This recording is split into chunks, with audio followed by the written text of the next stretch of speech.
Burg për jetë për Eduard Danajn. Ishte gjykata e Athinës në shtetin fqin që dha vendimin këtë të njëjtë pas aktit makabër që 52 vjeçari kreu në 16 maj vitit 2024, duke vrarë me thik bashkëshorten e tij Enkelejda Danaj, 40 vjeç. Në vendimin e gjykatës greke thuaj se 52 vjeçari kishte vepruar me paramendim dhe nën ndikimin e xhelozisë. Pas kryerjes së krimit, Danaj ishte larguar nga vendngjarja dhe ishte fshehur në një hotel, atje ku edhe u arrestua nga policia.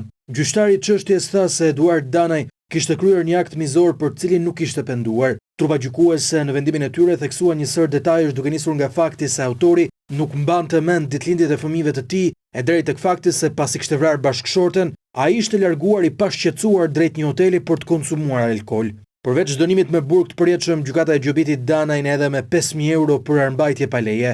Vajza 22 vjeçare e çiftit e cila ka marrë kujdes së rinë e vëllait të saj të vogël, doli këtë të njëjtën në bankën e dëshmitarëve ku sipas asaj që shkruajnë mediat greke, pa e parë fare të atin, deklaroi se ai nuk ishte penduar, pasi në disa komunikime që kishte pasur me të pas ngjarjes së rënd, ai kishte vazhduar të mallkonte bashkëshorten e tij të ndjer. Eduard Danaj vrau bashkëshorten e tij Enkelejda Danaj në orën 6 të mëngjesit të 16 maj të vitit 2024, ndërsa viktima 40 vjeçare po bëhej gati të shkonte në punë. Ai e goditi atë 14 herë me thik në stomak duke i shkaktuar vdekjen e menjëhershme. Në momentin e kryerjes së krimit të rënd, çifti nuk jetonin së bashku, pasi viktima kishte kërkuar divorcin për shkak të dhunës që bashkëshorti ushtronte ndaj saj.